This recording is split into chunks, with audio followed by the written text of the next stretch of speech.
Hello दोस्तों, राधे राधे। हमरा YouTube channel पे रउआ सबके स्वागत बा। रउआ सबके बीच में एगो बहुत ही प्यारा, बहुत ही मनमोहक बेटी विवाह गीत लेके आइल बनी। ई गीत आप सब सुनी जा और कमेंट के माध्यम से हमके बताई जा कि हमर गीत आप सबके कैसन लागल। बरहो बरिसावा के हमारो उमरिया, रे पियावा के 42 42 रे लालनवा। अरे पियावा के 42 42 रे लालनवा। बरहो बरिसावा के हमारो उमरिया, रे पियावा के 42 42 रे लालनवा। बाबुआ के फूटो रे मैया खा फूटो, यारे बरवा खोजत नाही देखो रे लालनवा। यारे बरवा खोजत नाही देखो रे लालनवा।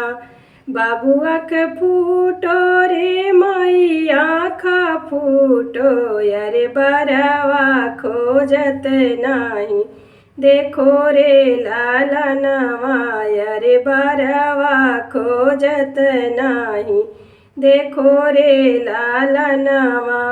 बरहो बरिसावा के हमारो उमरिया, यारे पियावा के 42 42 रे लालनवा। यारे पियावा के 42 42 रे लालनवा।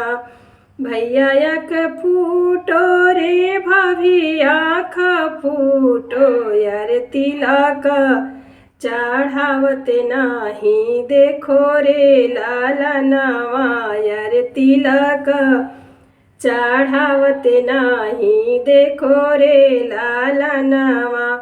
भैया के फूटो रे भाभिया खा फूटो, यार तिलक चढ़ावत नाही देखो रे लालनवा।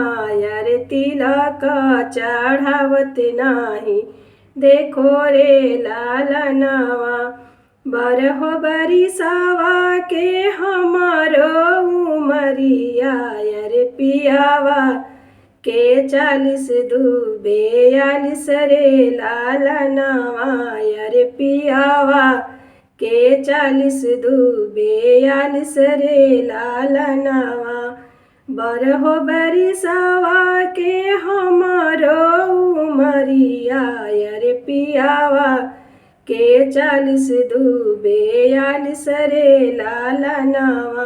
अरे पियावा के 42 42 रे लाल